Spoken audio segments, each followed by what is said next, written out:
Welcome to D2G health. இன்னைக்கு வீடியோவில் நம்ம என்ன பார்க்க போகிறோம்னா, ஜாப்பனீஸோட நீண்ட ஆயுளுக்கான அவங்க பின்பற்ற உணவு முறை தான் நம்ம பார்க்க போகிறோம். வீடியோக்குள்ளே போகிறதுக்கு முன்னாடி நம்ம சேனல் எல்லோரும் மறக்காமல் லைக் பண்ணுங்கள், சப்ஸ்கிரைப் பண்ணுங்கள் அண்ட் கமெண்ட் பண்ணுங்கள். ஜப்பான் மக்களோட அழகு, இளமை, ஆரோக்கியம் எல்லாத்துக்குமே அவங்களுடைய உணவும் வாழ்க்கை முறை தான் காரணம். முக்கியமாக அவங்களோட உணவு முறை ஆரோக்கியத்தையும் நீண்ட ஆயுளையும் அடிப்படையாக கொண்டது. உலகிலேயே 100 வயசுக்கு மேலே வாழ்கிற மனிதர்கள் அதிக பர்சன்டேஜ் இருப்பதும் ஜப்பானில் தான். ஜப்பானில் உணவை சுவைக்காக மட்டும் சாப்பிட்றதில்ல, கூடிய வர உணவுலேருந்து கிடைக்கக்கூட ஆரோக்கிய நன்மைகளை பெறுவதில் உறுதியாக அவங்க எந்த மாதிரியான உணவு முறைகளை கையாளுறாங்க நம்ம பார்ப்போம். அதில் முதல் க்ரீன் டீ. க்ரீன் டீ குடிக்கிறத அவங்க ஒரு சடங்காகவே வச்சுருக்காங்க. க்ரீன் டீ இலைகளை காய வச்சு நைஸாக பொடியாக்கி வச்சுக்கிறாங்க. இந்த தூளை வெந்நீரில் கொதிக்க வச்சு செய்கிற க்ரீன் டீக்கு மச்சா டீ அப்படின்னு பேர் வைக்கிறாங்க. இந்த வகை டீயை அருந்துவதை அவங்க விழாவாகவே கொண்டாடுறாங்க. க்ரீன் டீ ருசியானது மட்டுமல்ல, நன்மையும் தரக்கூடியது. மற்ற டீ வகையிலேயே ஆரோக்கியமானது. ஆன்டி ஆக்சிடென்ட் நிறைஞ்சிருக்கிறதுனால ஃப்ரீ ரேடிக்கல் எதிராக போராடுவதோட முதுமையை தாமதப்படுத்தவும் இது உதவுது. எடை இழப்புக்கும் உதவக்கூடியது. ஜப்பானின் ஜாமா இதழில் வெளியான ஒரு ஆய்வுப்படி அதிகமாக க்ரீன் டீ உட்கொள்வதனால இதய நோயால் வரும் இறப்புகள் வராது எனவும், ஒரு நாளைக்கு 5 கப் க்ரீன் டீ குடிக்கும் ஜப்பானிய மக்கள் 26% குறைந்த இறப்பு விகிதங்களை கொண்டிருப்பதாகவும் சொல்றாங்க. அடுத்ததான் நொதித்த உணவுகளை சாப்பிட்றாங்க. உணவுகளை நொதிக்க வச்சு, அதாவது ஃபெர்மெண்டேஷன் வச்சு பயன்படுத்தும் போது உணவுகளை உள்ள சர்க்கரை மற்றும் ஸ்டார்ச்சுகள் இயற்கையான பாக்டீரியங்கள் உருவாக்கி லாக்டிக் அமிலத்தை சுரக்க செய்யும். நொதித்தல் உணவுகளை உள்ள இயற்கை சத்துக்களை பாதுகாக்குது. மேலும் நன்மை பயக்கும் நொதிகள் பி வைட்டமின்கள், ஒமேகா 3 கொழுப்பு அமிலங்கள் மற்றும் பல்வேறு ப்ரோபயோட்டிக்களை உருவாக்குது. நொதித்தல் குடலுக்கு தீங்கிழைக்காத நல்ல பாக்டீரியாவை உருவாக்கும். அது மேலும் உணவை எளிதில் செரிக்கும் வகையில் சிறு துகள்களாக உடைச்சி குடப்பதனால உணவு எளிதில் செரிக்கும். அதனால எடை இழப்பு ஏற்படவும் செய்யும். கூடுதலாக செல் திசுக்களிலிருந்து நச்சுக்கள், கன உலோகங்களை வெளியேற்றவும் உதவுது. நொதிக்க வைத்த பால் பொருட்களும் குடலில் நல்ல நுண்ணுயிர் வளர்ச்சிக்கு இடையே தொடர்பு இருப்பதை 2014 ஆண்டு ஜேர்னல் ஆஃப் சைக்காலஜிக்கல் ஆன்த்ரோபாலஜி அப்படிங்கிற ஒரு இதழில் வெளியான ஆய்வு கூறுகிறது. பால் அல்லாத நொதிக்கப்பட்ட உணவுகள் மற்றும் மூலிகைகள் குடல் நுண்ணுயிர் மீது ஒரு நேர்மறையான தாக்கத்தை ஏற்படுத்துது. நீண்ட காலமாக குடலுக்கும் மூளைக்கும் தொடர்புல நல்ல விளைவை உண்டாக்கும். நம்ம நாட்டில் எப்படி உறையூற்றிய தயிர், புளிக்க வைத்த தோசை, இட்லி மாவு போன்றவை சிறந்த நொதி உணவுகளாக பார்க்கப்படுது. இதனால வயிற்றுப்போக்கு உள்ளவர்களுக்கு தயிர் கொடுப்பதையும், எந்த நோயா இருந்தாலும் இட்லியை கொடுப்பதையும் நம் முன்னோர்கள் வழக்கப்படுத்தியிருந்தாங்க. அடுத்ததா கடல் உணவு. சிவப்பு இறைச்சியை அதிகம் உண்ணும் அமெரிக்கர்களுக்கு உடல் பருமன், உயர் கொழுப்பு, அலர்ஜி நோய்கள் அதிகம் காணப்படுவதோடு சமீபமாக இந்த உணவு பழக்கம் இவர்களுக்கு புற்றுநோய்க்கும் காரணமாவதா கண்டறியப்பட்டிருக்கு. மாறா ஜப்பானியர்கள் கடல் உணவை அதிகம் விரும்பி சாப்பிட்றாங்க. பல வகை கடல் உணவுகளுடன் கூடிய நெல் அல்லது நூடுல்ஸ் ஜப்பானியரோட பொதுவான உணவு வகை.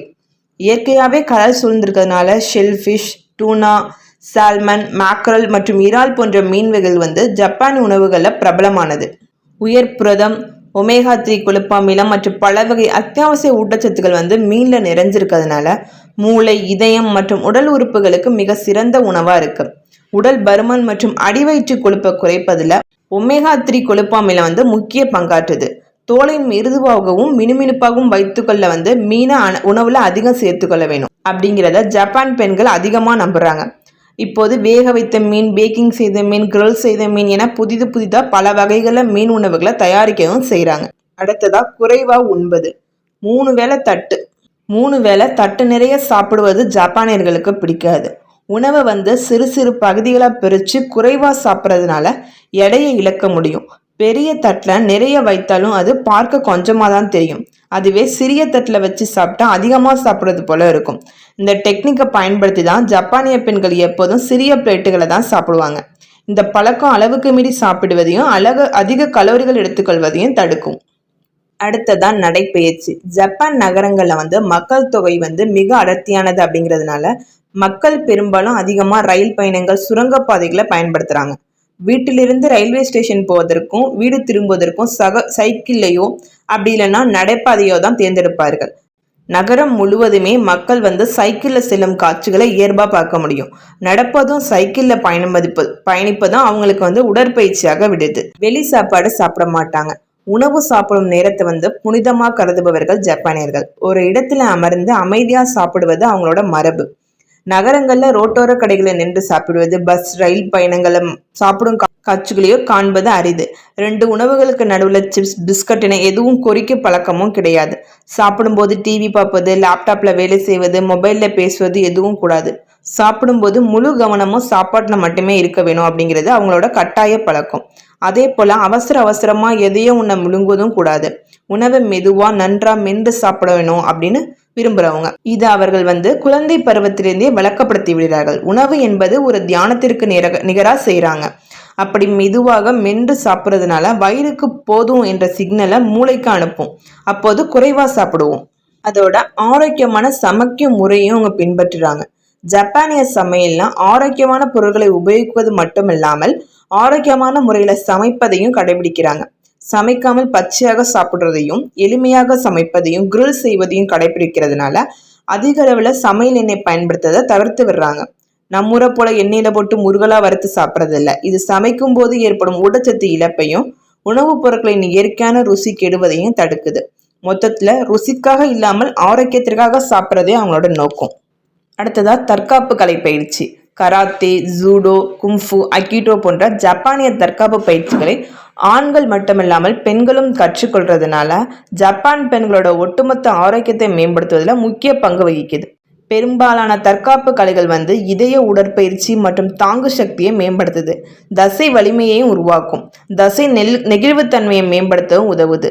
2013 பெண்கள் உடல்நலம் பற்றிய கிளினிக்கல் மெடிக்கல் இன்சைட்டில் வெளியிட்ட ஒரு பைலட் ஆய்வில் தற்காப்பு கலை உடற்பயிற்சிகள் பெண்களோட உடல் அமைப்பை மேம்படுத்துவதாகவும் மெனோபாஸிற்கு முந்தைய நிலையில் உள்ள பெண்களின் உடல் எடை அதிகரிப்பு, எலும்பு வலுவிழப்பு, எலும்புகளின் வீக்கம் போன்ற அறிகுறிகளை கட்டுப்படுத்துறதாகவும் தெரிவிக்கப்பட்டிருக்கு. அடுத்ததா வெந்நீர் குளியல். நடைமுறையில எல்லாரும் கடைபிடிக்கப்படும் மிதமான சூட்டுல வெளிவரும் நீரூற்றுகளை குளிக்கும் நடைமுறை அவர்களில் ஆயுளை நீட்டிக்க செய்வதா நம்புறாங்க. இந்த குளியலை அவர்கள் ஆன்சன் அப்படின்னு சொல்றாங்க. இந்த நீரூற்றுகள் உடலோட நோய்களை குணப்படுத்தும் சக்திகளை கொண்டிருப்பதாகவும் மெக்னீசியம், கால்சியம், சிலிக்கா மற்றும் நியாசின் போன்ற கனிம பொருட்களை உள்ளடங்கிய நீரின் மிதமான வெப்பநிலை உடல்நலத்திற்கு பல நன்மைகளை கொடுக்குது. இப்படி குளிக்கும் போது தோல் இந்த தாதுக்கள்ல ஊறுறதுனால ஹைட்ரோஸ்டேட்டிக் அழுத்தம் அதிகரிக்குது. இதனால உடல் முழுவதிலும் சிறந்த இரத்த ஓட்டம் மற்றும் ஆக்சிஜன் ஓட்டத்தை அதிகரிக்குது. சிறந்த இரத்தம் மற்றும் ஆக்சிஜன் சுழற்சி இதயத்திற்கும் பிற முக்கிய உறுப்புகளுக்கும் திசுக்களுக்கும் பயனுள்ளதா இருக்கும். மன அழுத்தத்தை குறைப்பதற்கும் சிறந்த தூக்கத்தை ஊக்குவிப்பதற்கும் இது உதவுது. மேலும் தோல் ஆரோக்கியத்திற்கு இந்த குளியலும் உதவுது. ஒரு மாதத்துல 2 முறையாவது இந்த தாது குளியல் எடுத்துக்கொள்வதை விளக்கமா வச்சிருக்காங்க. ஜப்பானிய பெண்களோட ஸ்லிம் மற்றும் இளமையான தோற்றத்திற்கு இதுவே முக்கிய காரணம். பொதுவாகவே ஜப்பானிய உணவு முறையில இனிப்பு அதிகம் இடம் பிடிப்பதில்லை. அதுல பெண்கள் இனிப்பை மிக அரிதாவே சாப்பிட்றாங்க. அதுவும் அவங்களோட மெல்லிய தேகத்திற்கு முக்கிய காரணம். பெரும்பாலும் ஃப்ரெஷ்ஷான பழம், காய்கறிகளை உணவுல அதிகம் சேர்த்துக்கிறாங்க. மேலும் நம்ம பயன்படுத்துகிற மாதிரி சுத்திகரிக்கப்பட்ட மாவு பொருள், மற்ற செயற்கையாக கொழுப்பு பொருட்கள் அவைகள் உணவுல சேர்ப்பதே இல்லை. சர்க்கரை வள்ளிக்கிழங்கு, பக்வீட், கோதுமை மாவு, பழங்கள் போன்ற இயற்கையான பொருட்களை கொண்டுதான் இனிப்பு பண்டங்களை தயாரிக்கிறாங்க. அப்படியே இனிப்புகளை எடுத்துக்கொண்டாலும் அது அளவில் சிறியதாக தான் இருக்கும். இந்த மாதிரி பிற பயனுள்ள தகவல்களை தெரிஞ்சுக்கொள்றதுக்கு நம்ம சேனல் எல்லாரும் மறக்காம சப்ஸ்கிரைப் பண்ணுங்க. தேங்க்யூ ஃபார் யுவர் வாட்சிங்.